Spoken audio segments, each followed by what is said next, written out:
Chapter 1. The Legend of the Hound of the Bashkervilles. One morning, Sherlock Holmes and I were in his flat at 221B Baker Street, in London. He was smoking his pipe while we waited for a visitor to arrive. The visitor had come to see us the previous evening, but we had not been there. Suddenly, we heard the doorbell ring. Our visitor was here. "Good morning, Mr. Holmes," the visitor said politely. "I am Dr. Mortimer." They shook hands. "This is my friend, Dr. Watson," Sherlock Holmes explained. "He often helps me with my cases." "I'm pleased to meet you, sir," Dr. Mortimer said. Dr. Mortimer was a tall man, and he was thin. His clothes were smart, and he wore glasses. He was a young man, but looked older because he was worried. "I need your advice, Mr. Holmes," he said very seriously. "Tell us all about it," Sherlock Holmes said kindly. "We'll help you if we can."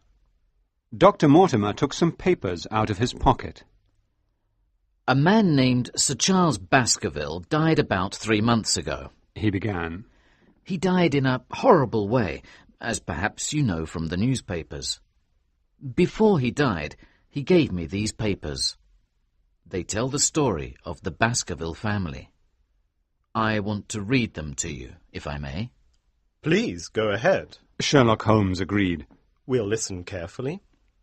Dr. Mortimer put the papers in front of him and began to read. "I am Hugo Baskerville, and I am writing this in the year 1742. My father told me about the Hound of the Baskervilles, and I believe what he told me. I want you, my sons, to read these words. Remember that God punishes the wicked and forgives the innocent."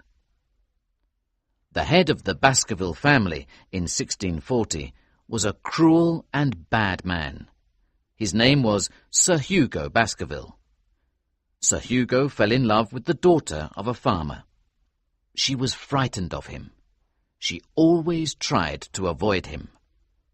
One day, Sir Hugo learnt that her family were away from the farm. He rode to the farm with some friends of his, and they carried the girl to Baskerville Hall. They locked her in a room upstairs. Then they went downstairs and started to eat and drink. The girl was terrified. She jumped out of the window and tried to run back to her home. Sir Hugo was furious when he realized her room was empty. He was also very drunk by now. His friends told him to let out the hounds, and he agreed to do this. Then he jumped on his horse and rode after the hounds. Some of his friends also decided to ride after him. After a while, Sir Hugo's friends saw an old man in the darkness. They wanted to know where Sir Hugo was. The old man seemed very frightened and could hardly speak. "I saw Sir Hugo on his horse," the old man told them, "but I also saw a huge hound. It was running silently beside Sir Hugo." Sir Hugo's friends laughed at the old man's words, but their laughter did not last long. Soon they saw Sir Hugo's horse. It was coming towards them, but it was alone. The men now rode deeper into the moor in order to find their friend. They found the hounds at the edge of a deep valley. Baskerville hounds are usually very courageous, but these ones seemed terrified. They did not want to go further into the valley. A few of Sir Hugo's friends went into the valley. They saw 2 great stones on the ground there. The farmer's daughter lay near one of these stones. She was dead. Sir Hugo was on the ground next to her. The men were frightened now because there was an enormous hound standing over Sir Hugo. The hound moved forward and tore out Sir Hugo's throat. Then it turned slowly towards the men. It was the biggest hound they had ever seen. Its eyes and body shone in the darkness. The men galloped away. One of them died of fright when they reached Baskerville Hall. The other two went mad because of what they had seen that night. That was the first time that the hound appeared. Other Baskervilles have died in strange ways because of that hound. That is why you, my sons, must never cross the moors at night. Dr. Mortimer stopped reading and looked at Sherlock Holmes. What do you think? Dr. Mortimer asked anxiously. It's a good story to frighten children, Sherlock Holmes replied. There's more, Dr. Mortimer told him. He took a newspaper article out of his pocket and began to read to us again. Sir Charles Baskerville died very suddenly. He spent only 2 years at Baskerville because he lived most of his life abroad. He was a good man, and he behaved very generously to the poor. We will all miss him. People are saying strange things about Sir Charles's death. These strange things are not true. Sir Charles died because he had a weak heart. Dr. Mortimer says that his heart had been weak for a long time. The facts of the death are simple. Every evening, Sir Charles walked in the gardens around the house. His favourite walk was along the yew alley near the house. He went there, as usual, on the evening of the 4th of June to smoke a cigar. His butler, Barrymore, was upstairs in Sir Charles's room. Sir Charles wanted to go to London the next day. When Sir Charles did not come back to the house, Barrymore went into the garden to look for him. He followed his master's footprints in the wet earth. They went from the house, along the yew alley, to a gate which opens onto the moors. The footprints stopped at the gate. Barrymore found Sir Charles's body near there. Barrymore said that his master's footprints were complete until he reached the gate. Then they were not complete. Barrymore thought that Sir Charles was walking on his toes. The new head of the Baskerville family is Sir Henry Baskerville. He is living in America at present, but the lawyers hope that he will come back to England when he hears the news. Chapter 2. The Death of Sir Charles Baskerville. The newspaper tells the story like that, Dr. Mortimer explained to us. I read it at the time. Sherlock Holmes admitted. Now I want you to tell us what really happened, Dr. Mortimer. Tell us everything that the newspaper did not say. I'm a man of science, Dr. Mortimer said, and there are certain things I cannot believe. Besides, I did not want to tell a story that would frighten the new heir to Baskerville Hall. That is why I said nothing to the newspaper reporters. But I will tell you everything, Mr. Holmes. Sir Charles was very frightened about something. He believed the stories about the Hound of the Baskervilles. He always asked me questions about it. He said that he heard strange noises at night. He never went out of the house when it was dark, except to walk a little way along the yew alley. One night, about 3 weeks before he died, I found him standing outside the house. He was shaking with terror. He said there was an animal among the trees. I looked and saw an animal there. I thought it was a small cow. I tried to find it, but it disappeared.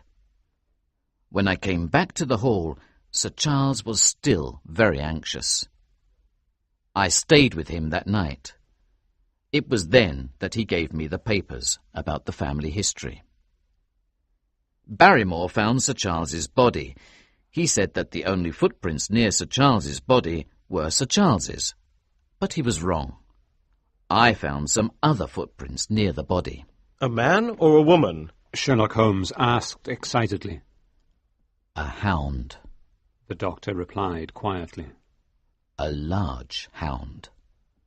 They were quite clear. Sherlock Holmes was very attentive now. No one else saw the hound footprints, He commented. Why was that, do you think? The hound prints were not very close to Sir Charles's body. Dr. Mortimer explained. I was the only person who examined the area carefully. What about a sheepdog?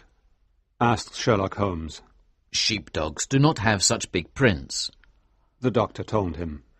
And the prints were not very close to the body? Asked Sherlock Holmes. No, they were about 20 yards from Sir Charles. Tell me about the yew alley. Sherlock Holmes said to the doctor.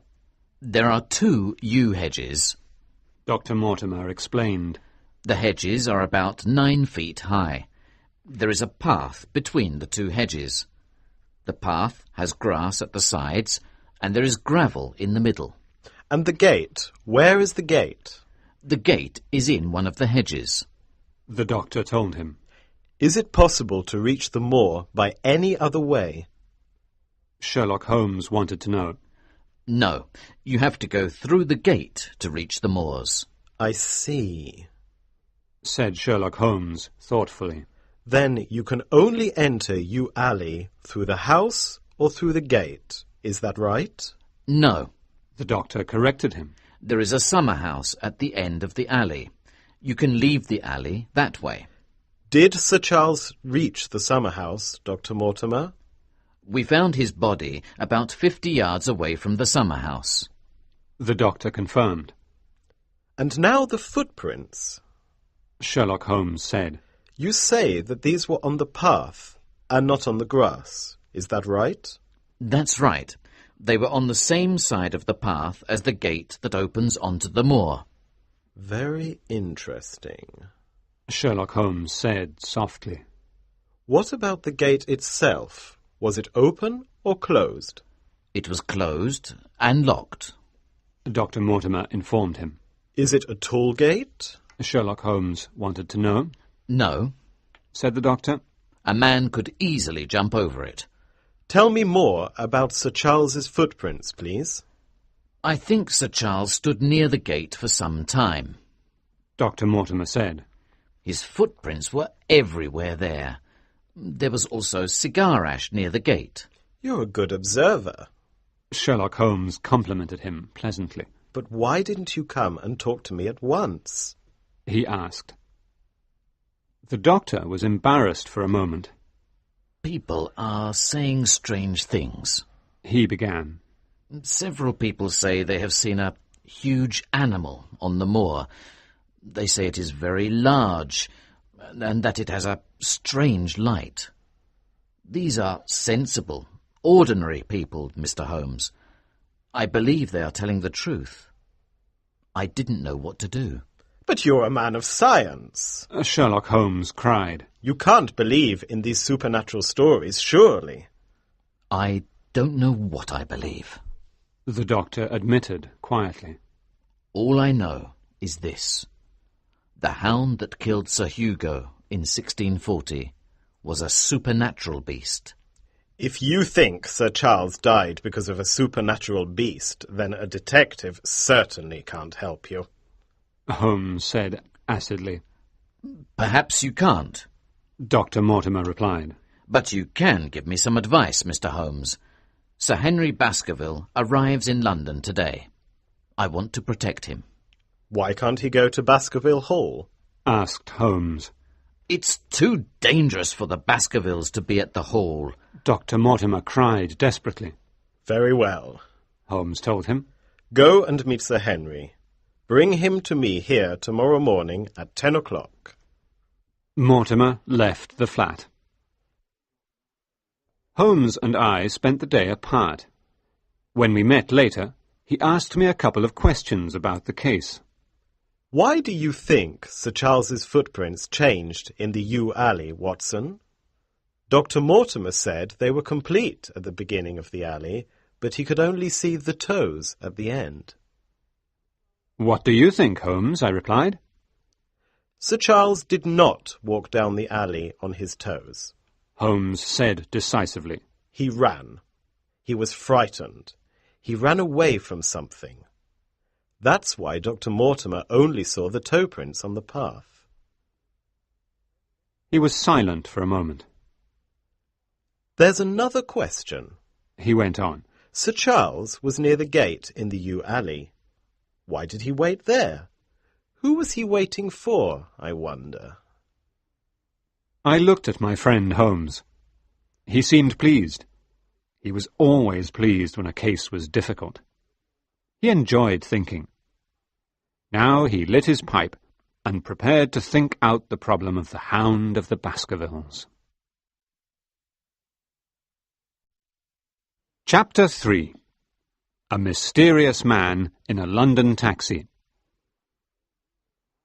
Dr. Mortimer and Sir Henry Baskerville arrived at the flat at 10 o'clock the next morning.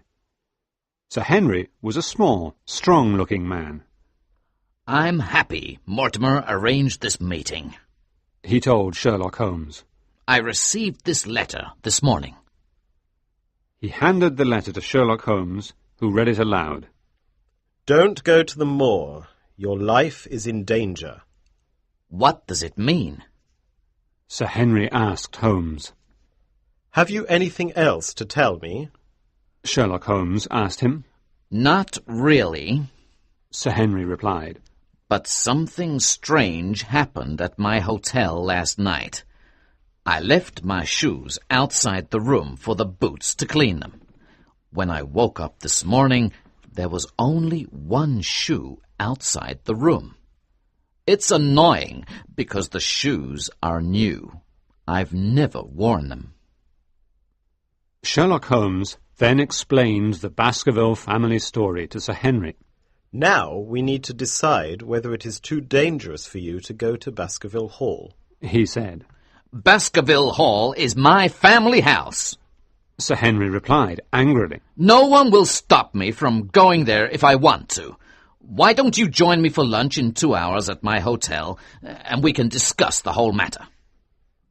Dr. Mortimer and Sir Henry walked out of the flat. Quick, Watson, Sherlock Holmes cried. I want to follow them.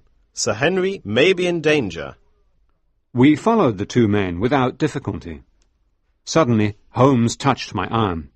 He pointed to a taxi that was going along the road near the doctor and Sir Henry. There was a passenger in the taxi, a man with a black beard. The passenger saw us and ordered the driver to move away quickly. It's not important, Holmes told me. I took the driver's number. I'll talk to him later. When we arrived at Sir Henry's hotel, Sir Henry told us that someone had taken another of his shoes, this time one of an old pair. Holmes seemed interested in this piece of news, but he did not say anything. Sir Henry told us that he was going to Baskerville Hall. You're doing the right thing, Holmes encouraged him. If someone is trying to hurt you, you're safer there than in London. Then Holmes described the passenger in the taxi. Is there anyone at Baskerville Hall who has a black beard? He asked Dr. Mortimer. Only Barrymore, the butler. Dr. Mortimer replied. Good, said Holmes. I'll send a telegram to the house to ask Barrymore if everything is ready for the arrival of Sir Henry. I'll instruct the post office to give Barrymore his telegram personally.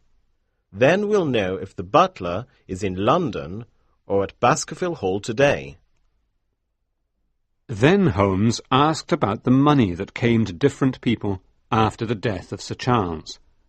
Barrymore and his wife received £500, and I received £1,000. The doctor explained. The rest goes to Sir Henry, about £740,000. It's a lot of money, Holmes said thoughtfully. Some people would kill for a fortune like that. What happens if Sir Henry dies? Where does the money go then? Mortimer gave a long explanation of the members of the Baskerville family. Sir Charles had 2 brothers. Sir Henry is the only son of Sir Charles's second brother. The third brother, Roger, was a criminal. He ran away to South America in order to avoid the police in England. He died in South America. Therefore, if Sir Henry dies, everything goes to a cousin, James Desmond. James Desmond is an old man. He does not want to be rich. Now Sherlock Holmes gave Sir Henry some advice. Go to Baskerville Hall tomorrow, He said. but do not go there alone. I can't come with you at the moment because I'm working on another case, but take Watson with you. Sir Henry and I were happy with Holmes's suggestion. Look! Cried Sir Henry suddenly. This is one of the shoes that I couldn't find before. It was under the table. It wasn't there when we searched the room. Dr. Mortimer commented in surprise. Holmes and I returned to the Baker Street flat. There was a knock on the door. It was the taxi driver who had driven the passenger with the black beard. "What can I do for you, sir?" the man asked Holmes politely. Tell me about the passenger you had today. Holmes told him. The passenger with the black beard. "He told me that he was a detective," the driver said. "He told me to say nothing about what happened." This is a serious matter. Holmes warned the man. I want to know everything. "He gave me his name," the driver said reluctantly. That wasn't very intelligent of him. Holmes commented. What name did he give you? "Sherlock Holmes," the driver replied. "His name was Sherlock Holmes." Holmes was astonished for a moment. Then he asked the driver where he took the passenger. "I took him to Waterloo Station," the driver said. "He caught a train." Holmes gave the driver some money and sent him away. Then he turned to me seriously. Our enemy is clever, Watson, he told me. We don't know what he did in London. Be very careful at Baskerville Hall. There is great danger in this case. Chapter 4. Sir Henry Baskerville Goes Home. We said goodbye to Holmes at Waterloo Station the next morning. Holmes once again told Sir Henry not to go onto the moors, and he said that I should carry my gun with me. At last the train arrived at the moors. The countryside looked dark and frightening. The carriage from Baskerville Hall was there for us at the station. Soon we were driving along the narrow roads. We turned a corner and saw a soldier standing in the road. He carried a rifle. We stopped the carriage, and Dr. Mortimer asked the soldier what he was doing. A dangerous prisoner escaped 3 days ago, the soldier explained. His name is Selden. I remembered the name from the newspaper stories. He was a cruel murderer. Now it began to grow dark and windy. It was cold as well. Finally, we arrived at Baskerville Hall. It was a large house, and not a very cheerful one. Barrymore came onto the steps of the hall to welcome us. Welcome home, Sir Henry, he said. We ate together in the dining room, and the family pictures of the Baskervilles looked down on us from the walls. The atmosphere was not very happy. After dinner, I went to bed, but it was difficult to sleep. Suddenly, I heard the sound of a woman. She was crying desperately. I told Sir Henry about the woman the next morning. He sent for Barrymore, and he asked the butler about it. I noticed that Barrymore went white in the face before he answered. There are 2 women in the house, sir, he told Sir Henry. One of them is the maid. The other is my wife. Mrs. Barrymore was not crying last night. I knew that Barrymore was lying. I saw his wife later in the morning, and her face was red. She looked very sad. I did not understand why Barrymore did not tell the truth, and I felt suspicious of him. I decided to go to the post office to ask some questions about the telegram that Holmes had sent from London. I found the boy who delivered the telegrams. "There was a telegram for Mr. Barrymore from London yesterday," I reminded him. "Did you give it to Mr. Barrymore yourself?" "No, sir," the boy replied. "they told me Mr. Barrymore was up in the loft. I gave the telegram to Mrs. Barrymore." "I see," I said. "Did you see Mr. Barrymore in the loft?" "No, I didn't," the boy admitted. "but his wife told me he was there." Now it was impossible to tell if Barrymore was the passenger in the taxi or whether he stayed at Baskerville Hall that day. I was walking away from the post office when a man stopped me. He told me that his name was Stapleton and that he was a friend of Dr. Mortimer. He had a butterfly net with him. "You must be Dr. Watson," he said. "Dr. Mortimer told me about you. I know that you're also a friend of the great detective Sherlock Holmes. Is he going to come here as well?" "I'm afraid not," I replied. "Sherlock Holmes is working on another case in London." "What a pity," Mr. Stapleton said politely. "Still, I hope you'll come home with me and meet my sister. She'll be pleased to see you." I accepted Mr. Stapleton's invitation. We walked to his house together. Stapleton told me a little about himself. He said that he and his sister had moved to the moors 2 years ago. He liked the moors, he said. "Look over there," he pointed. "That place is called Great Grimpen Marsh. If an animal or a man goes there, they never come out. The ground is very soft, and they sink down inside it. But I know how to cross the moors safely," he told me proudly. "There are some paths among the marshes." While Mr. Stapleton was talking, I saw a horse on the edge of the marsh. The poor animal was half under water. It struggled furiously to get free, but the water closed over its head. "Another one dead," Stapleton commented sadly. "It happens all the time on the moors, Dr. Watson." Then we heard a terrible cry over the marshes. It was a very deep and sad cry. I looked at Stapleton in surprise. "What was that?" I asked him. "People say that is the Hound of the Bashkervilles," he told me. "You don't surely believe in the stories about the Hound of the Bashkervilles, Mr. Stapleton?" I asked him in surprise. "You're an educated man." "I think it was a bird. There are some very rare birds on the moors." Just then a butterfly flew past us. Mr. Stapleton ran after it with his net. He ran straight onto the marsh. He was not afraid. I was watching him when a beautiful young woman with dark skin and eyes came up to me. "Go back to London," she said quietly. "Shh! Don't say a word. My brother's coming back." Mr. Stapleton came off the marsh and joined us. He did not seem pleased that we were talking together. "Hello, dear," he said to his sister. "I see that you have met our guest." "Yes," she replied. "I told Sir Henry that the marsh is not very beautiful at this time of year."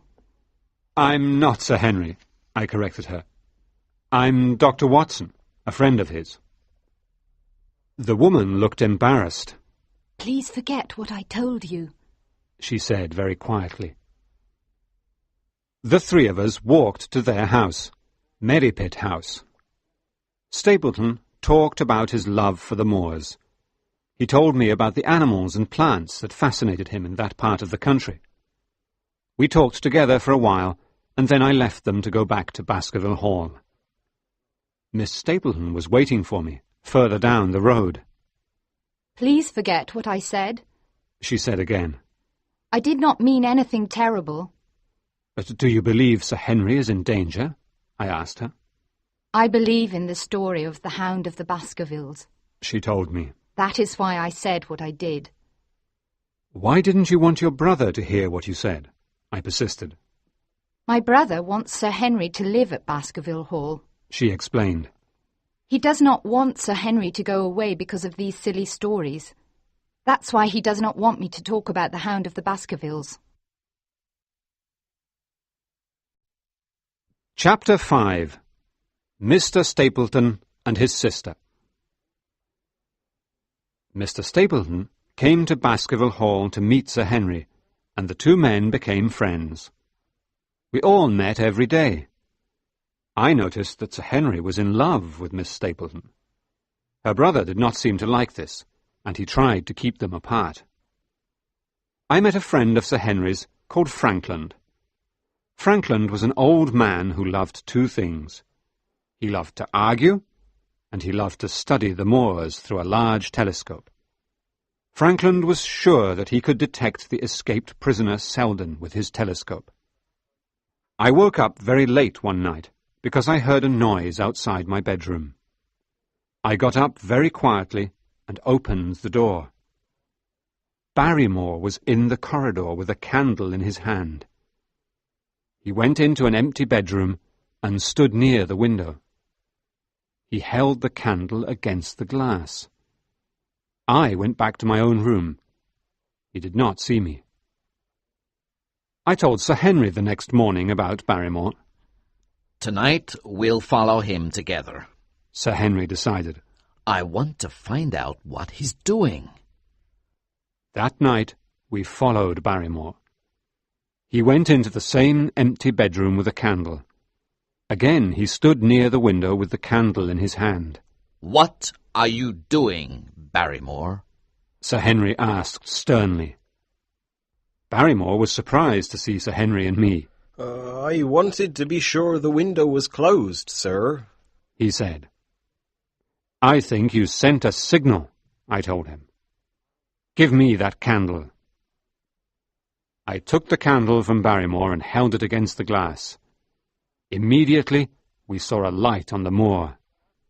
There, I cried. What's all this about? Sir Henry asked angrily. Barrymore did not reply. I can tell you, sir, said a woman's voice. We turned to see Mrs. Barrymore behind us. It's my poor brother out there on the moors. He's the escaped prisoner. We show him the light when we have food ready for him. He shows us where to put the food with his light. Sir Henry thought for a moment.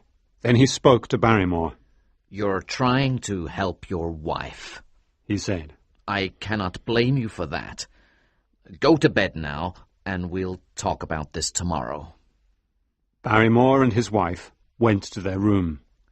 Let's see if we can catch this Selden, Sir Henry suggested. He's out on the moor somewhere. Sir Henry and I left the house together. We walked towards the point where we had seen the light on the moor. Suddenly, we heard the very deep and sad cry. Sir Henry looked afraid for a moment, but he continued walking. Soon we came to the place where the light was. There was a candle on a rock. We saw a man behind the rock. He had a terrible face. When he saw us, he began to run away. Selden! Cried Sir Henry. We ran after him. Selden ran very quickly, and we could not catch him. Then a strange thing happened. There was a moon that night, and we saw another man in the moonlight. He was standing on top of a small hill. He seemed to watch Selden, Sir Henry, and myself. Who was this mysterious stranger? Was he a friend or an enemy? I decided to take Sir Henry back to Baskerville Hall immediately for his own safety. The next morning, Sir Henry and Barrymore spoke about Selden.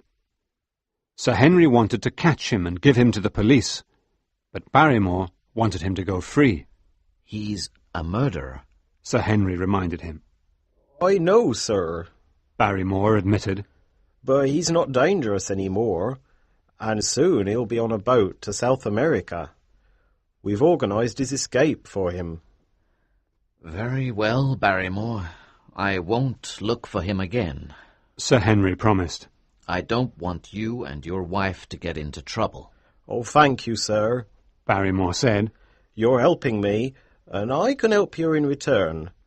I know something about Sir Charles's death. What do you know? Sir Henry cried impatiently. I know why he went to the Yew Alley. Barrymore replied. He was going to meet a woman there. How do you know this? Sir Henry asked. Sir Charles received a letter the day of his death. Barrymore told us. He threw it into the fire, but one page did not burn.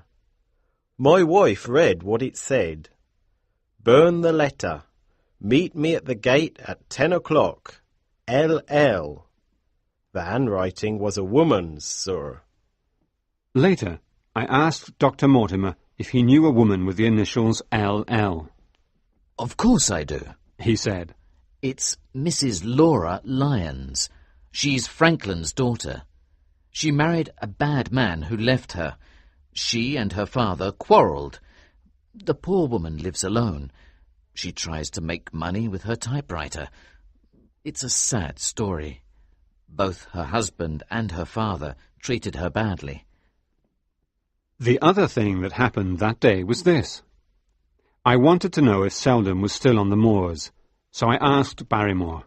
Oh, I don't know, sir. He told me. We leave food for him as always, and someone takes it. But we don't know if it's him or the other man who takes it. You know there's another man out there? I asked. How do you know that? Selden told us. Barrymore explained. He saw him. He said the other man lives in one of the huts on the moors. A boy brings him food. I thought about this mysterious man who lived out on the moors by himself. I decided to look for him myself. I did not want to ask Sir Henry to go with me. He was already in enough danger. I decided to go by myself. Chapter 6. Laura Lyons Tells All. I went to visit Mrs. Laura Lyons at her house in Coombe Tracy. She was a beautiful young lady. I told her that I wanted to help Sir Henry Baskerville. I want to ask you about Sir Charles, I told her. I understand that you wrote to him the day he died. Why did you want to meet him? Mrs. Lyons was very angry. I don't know what you're talking about, she said.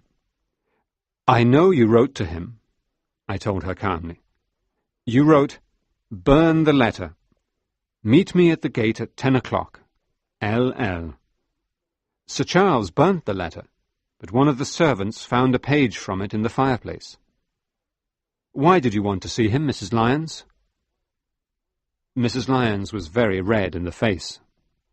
I needed his help, she said quietly. I married a bad man, and I wanted a divorce. I wanted to ask Sir Charles's advice. I asked him to meet me in the garden because I did not want his servants to see me in the house. I did not want them to talk about me. I understand, I said. Now tell me what happened when you saw Sir Charles. I didn't see him, Mrs. Lyons said. Someone else gave me the help I wanted. I wanted to write to him to explain, but then I heard he was dead. Next, I decided it was time to find the mysterious man who lived on the moors. I followed a path that went near Mr. Franklin's house. He saw me and came out to talk. He was very angry with the police, he told me. I'm trying to help them find the murderer Selden, he said. I don't know where he's hiding, but I'm watching the boy who takes him his food. I'm watching him with my telescope, you see, but the police aren't interested. Come with me a moment. The boy delivers the murderer's food about now. You'll see everything. I went into Mr. Franklin's house. There was a large telescope on the roof. Mr. Franklin looked through it eagerly. Ah! He cried happily. I can see the boy now. You have a look. I looked through the instrument. and I could see a boy walking on the moors. He was carrying a parcel. The boy disappeared over a hill. I thanked Mr. Frankland and walked quickly towards the hill. It was nearly dark when I reached the top of the hill. I looked down, but I could not see anyone. There was a group of huts on the other side of the hill. One of the huts seemed in better condition than the others. I took out my revolver and walked towards it. The hut was empty, but it was clear that someone used it. There were some blankets on the floor and some pots for cooking. The mysterious man was hiding here. Suddenly, there were footsteps in the darkness outside. I waited inside the hut with my revolver ready. I was frightened. The figure of a man appeared in the doorway of the hut. "What a lovely evening, Watson," said Sherlock Holmes. "Holmes!" I cried. "What are you doing here? I thought you were in London." "I wanted you to think that," he told me. "We have a dangerous enemy here, and I did not want you to know where I was." Then we began to discuss the case together. "Did you know that Mrs. Laura Lyons and Stapleton are very good friends?" he asked me. "I wonder if Stapleton's wife knows about their friendship." "Stapleton hasn't got a wife," I interrupted him. "He lives with his sister." "He tells everyone that she is his sister," Holmes told me. "but I've checked. She's really Mrs. Stapleton." "Why did Stapleton let Sir Henry fall in love with his wife?" I asked. "Stapleton wanted to be close to Sir Henry," Holmes explained. "Having a beautiful sister made that possible for him, don't you see?" "So Stapleton's the enemy," I guessed. "He's the man who followed us to London, and his wife wrote the warning note to Sir Henry."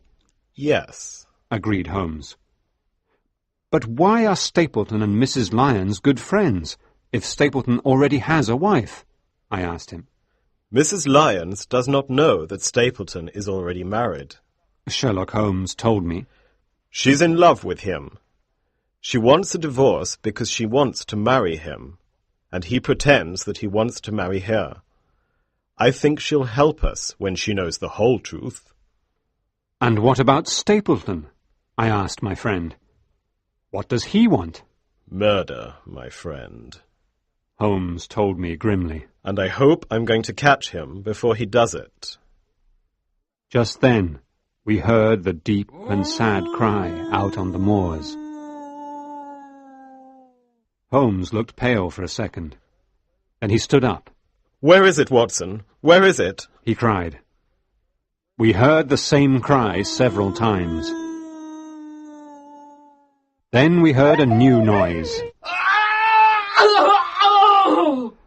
It was terrible. Holmes moved forward. "The Hound, Watson! The Hound!" He ran into the darkness. Chapter 7. Death on the Moor. We ran together through the darkness. We heard some more terrible screams. Then we heard something hit the ground. "We're too late, Watson!" Holmes told me desperately. "But if Sir Henry is dead, I shall bring justice to Stapleton in the end." We came to the edge of a small cliff on the moor. We stopped here and looked over into the darkness. There was a body on the moor below us. It was Sir Henry, and he was dead. "It's my fault," I told Holmes. "You instructed me to stay with Sir Henry, and now he's dead. It's all my fault." "The fault is mine," Holmes said grimly. "I knew who the murderer was, and I thought I could catch him before he killed. It is the biggest mistake of my career. But why did Sir Henry come onto the moor?" Holmes climbed down the cliff and examined the body carefully. Suddenly he began to laugh loudly. He called me to him. It's not Sir Henry, he said happily. It's not Sir Henry. Look at the face, Watson. It's Selden. Selden's got a beard, and he's wearing Sir Henry's clothes. Holmes thought for a moment. I know what happened, he said. Sir Henry gave some old clothes to Barrymore to throw away. Barrymore gave them to Selden, and the Hound followed Sir Henry's scent and killed him. He paused. But how did Selden know that the Hound was after him? He screamed for a long time. There's something else I don't understand, I told Holmes. Why did Stapleton let the Hound onto the moor tonight? Did he think Sir Henry was out tonight? We'll soon know, Holmes announced. Stapleton is over there. Now we must try and prove that he is guilty. He pointed to a man who we saw in the darkness. Don't let him think that we suspect him, Holmes whispered urgently. Is that you, Dr. Watson? Stapleton called out. He walked closer. Has there been an accident? Is that Sir Henry? He examined the body of the criminal. Who is this? He asked me in great surprise. It's the escaped prisoner, Selden, I explained. I heard something. That's why I came on to the moor. Stapleton explained. I'm worried about Sir Henry. I invited him to my house this evening, but he didn't arrive. That's why I'm here. Stapleton looked closely at Holmes. Did you hear anything strange? He asked. No, replied Holmes. What do you mean? The stories about the Hound of the Bashkervilles. Anything like that? We did not hear anything like that, I replied. How did this man die? Stapleton asked. He fell over the cliff, I said. Do you agree with that, Mr. Sherlock Holmes? Stapleton asked my friend. You know who I am? Holmes replied quietly. We've all been expecting you. Stapleton told him. We know that you and Dr. Watson are close friends. Selden's death is a sad event, but it will not stop me returning to London tomorrow, Holmes said. Will you tell us about the strange things here on the moors? Stapleton asked him. This is not a good case for me, Holmes replied. There are a lot of stories about supernatural hounds, but a detective needs facts, not stories. Stapleton studied my friend's face. Holmes seemed to be telling the truth. I must go home, gentlemen, he told us. He walked away into the darkness. Holmes and I walked back to Baskerville Hall. We still have no evidence against Stapleton, Holmes reminded me. Sir Charles died because of his heart, and Selden fell over the cliff. Don't say very much to Sir Henry about Selden's death. Don't mention the Hound. I've got a plan for tomorrow, and I don't want Sir Henry to be anxious. He will need his courage tomorrow. I think you told me that he was going to the Stapletons' house for dinner tomorrow evening. That's right, I agreed. They invited me as well. I want him to go alone, Holmes said. Chapter 8. Holmes gives Sir Henry his orders. Sir Henry was very happy to see Sherlock Holmes when we arrived at Baskerville Hall. He told us that he had not gone to dinner at the Stapleton house because of his promise not to leave the hall. It was a sad moment for me when I told Mr. and Mrs. Barrymore that Selden was dead. Mrs. Barrymore cried bitterly when she heard about her brother. We ate together in the dining room. Holmes looked at the family pictures with great interest. He pointed at one picture and asked Sir Henry, Who is that?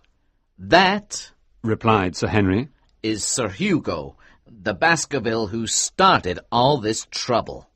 He was the first Baskerville who saw the hound. Holmes studied the picture for a few moments, but he made no more comments about Sir Hugo. Sir Henry went to his room after dinner, but Holmes and I remained in the dining room together. He went up to the picture of Sir Hugo and looked at it again. "Who does this man look like?" he asked me. "Stapleton," I cried in astonishment. "The faces are similar. I never thought of it before." "There's no doubt that Stapleton is a Baskerville," Holmes said. "and he's got Sir Hugo's wicked character as well. I think we're going to find out that Baskerville Hall goes to Mr. Stapleton if Sir Henry dies." The next morning, Holmes told Sir Henry that we had to return to London immediately. Sir Henry did not want us to go, but he agreed in the end. Holmes gave Sir Henry some instructions. He told him to go to the dinner at the Stapleton house. He told him to go alone, and he told him to explain that we were in London. "Finally," Holmes told him, "I want you to drive to the Stapleton house. When you arrive, send the carriage back here to the hall. Tell the Stapletons that you're going to walk home over the moor." The moor? Sir Henry repeated doubtfully. But you always told me never to go near there, Mr. Holmes. "You will be safe tomorrow night, I promise you," Holmes told him. "Walk home, but take the path that goes between the Stapleton house and the Grimpen Road. You must not take another path. Is that clear?" Very well. Agreed Sir Henry. I'll do as you say, Mr. Holmes. Holmes and I then went to the railway station. There was a boy at the station. Have you got any orders, sir? He asked Sherlock Holmes. "Go to London. Holmes instructed him. When you arrive, send Sir Henry a telegram from me. Ask him to send me a book I left behind at Baskerville Hall. Tell him to send it to Baker Street." Now I understood part of Holmes's plan. He wanted Sir Henry to tell the Stapletons about his telegram. They would believe that we were both in London. Now we left the station and went to see Laura Lyons. "Dr. Watson and I think that someone murdered Sir Charles. Holmes told Mrs. Lyons. The two suspects are Mr. and Mrs. Stapleton." Mrs. Stapleton? Cried Mrs. Lyons in astonishment. There is no Mrs. Stapleton, Mr. Holmes. Mr. Stapleton hasn't got a wife. "I have all the evidence here," Holmes announced quietly. He took some documents out of his pocket and showed them to Mrs. Lyons. She looked at them unhappily, and then she gave them back to Holmes. It was obvious that she believed my friend. I thought he loved me. She said sadly. He didn't tell me the truth. I thought he wanted to marry me. You can ask me anything you want, Mr. Holmes. I'll tell you the truth. "Thank you, Mrs. Lyons." Holmes replied. "This is what I think happened. Please tell me if I'm right. Mr. Stapleton asked you to write the letter to Sir Charles, asking to meet him. Then he persuaded you not to go to the meeting that evening. Is that right?" Yes. Mrs. Lyons said. Stapleton told me not to meet Sir Charles. He said he would find the money for my divorce himself because he loved me. Then I heard that Sir Charles was dead. Stapleton told me to keep silent. He said that he did not want me to be a suspect. He made me feel frightened. "Did you think he had secrets?" Holmes asked her.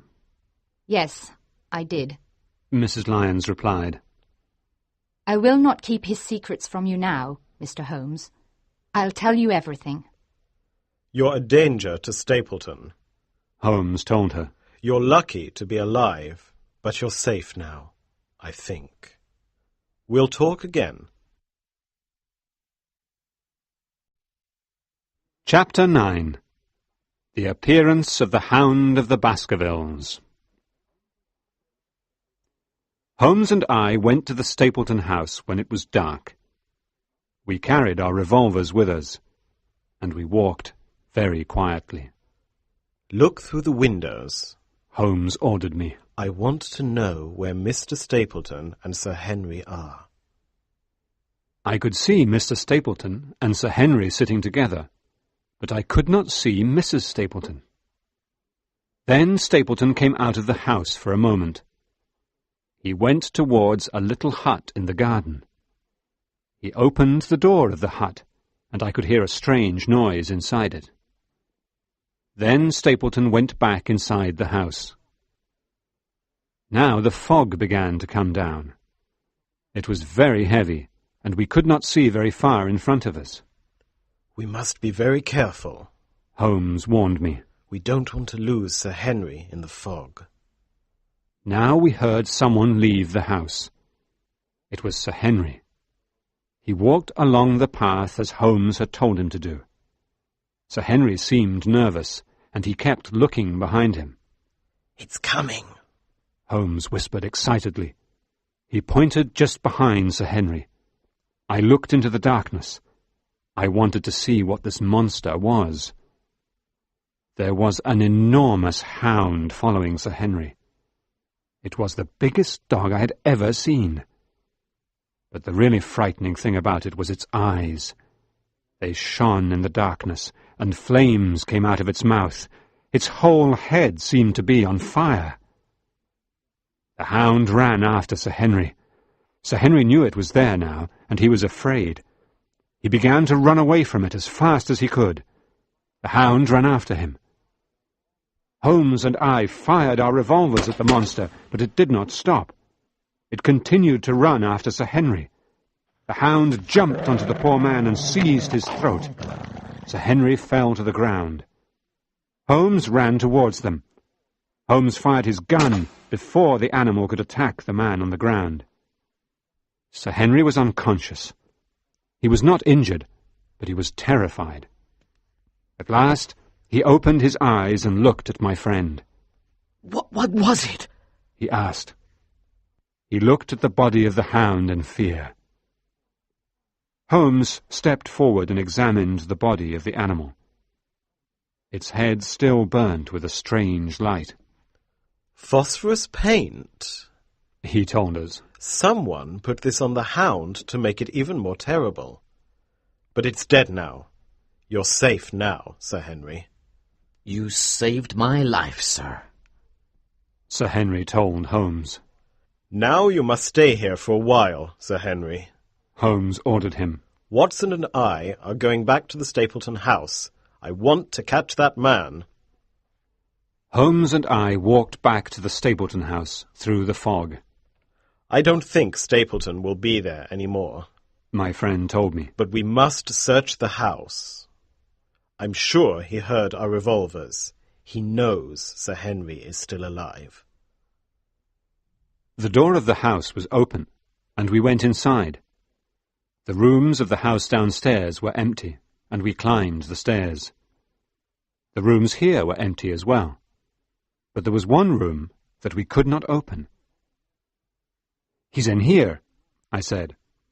I heard a noise inside this room. Holmes and I broke the door open and went inside. Inside the room we saw a figure covered in a white sheet and tied up. It was Mrs. Stapleton. We freed her.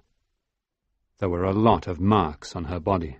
He beat her, Holmes said angrily. We put her into a chair. After a few minutes, she was able to speak. Is he safe? She asked us. Did he run away? Mr. Stapleton will not escape us, Holmes told her sternly. I'm not talking about my husband, Mrs. Stapleton said. I'm talking about Sir Henry.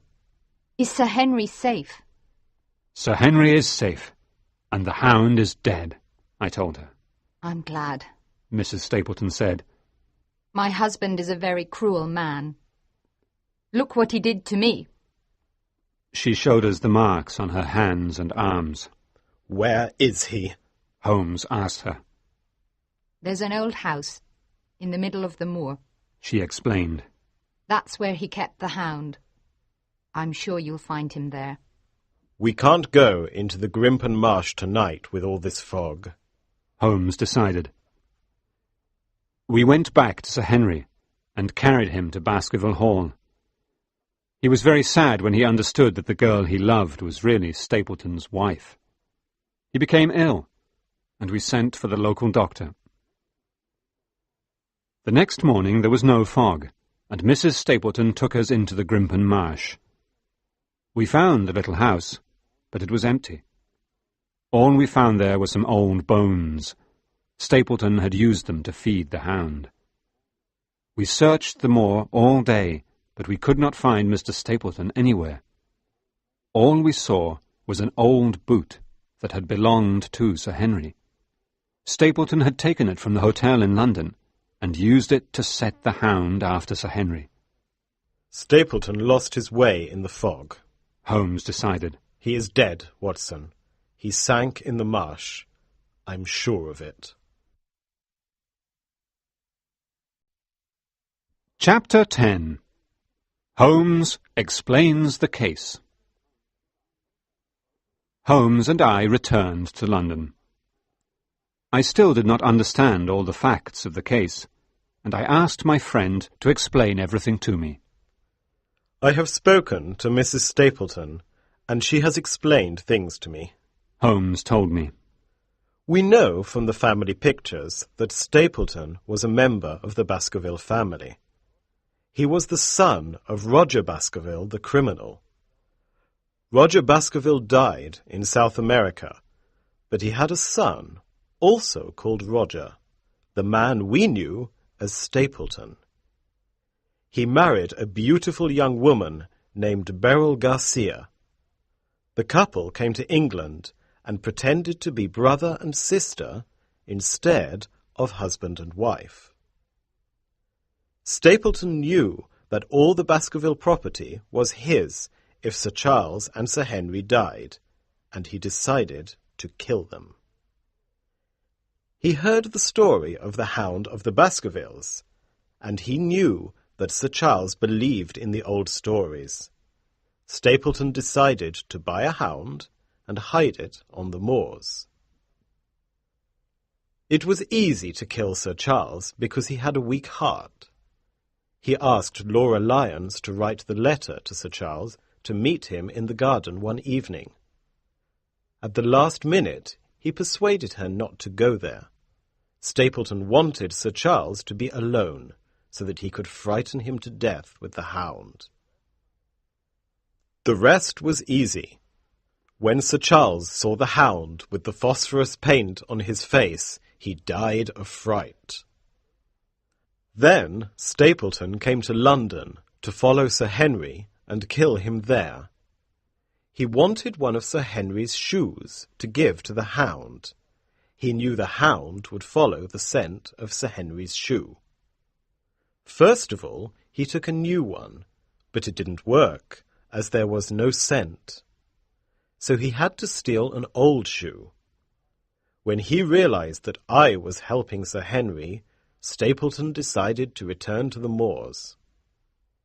Everything began to go wrong for Stapleton when his wife refused to help him any more with his wicked plans to destroy the Baskervilles.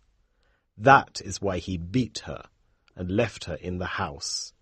Her love for him slowly turned to hatred as she understood the kind of man he really was. Holmes smiled at me. And now, Watson, I think there will be just time for us to go to the theatre tonight. Our case is closed.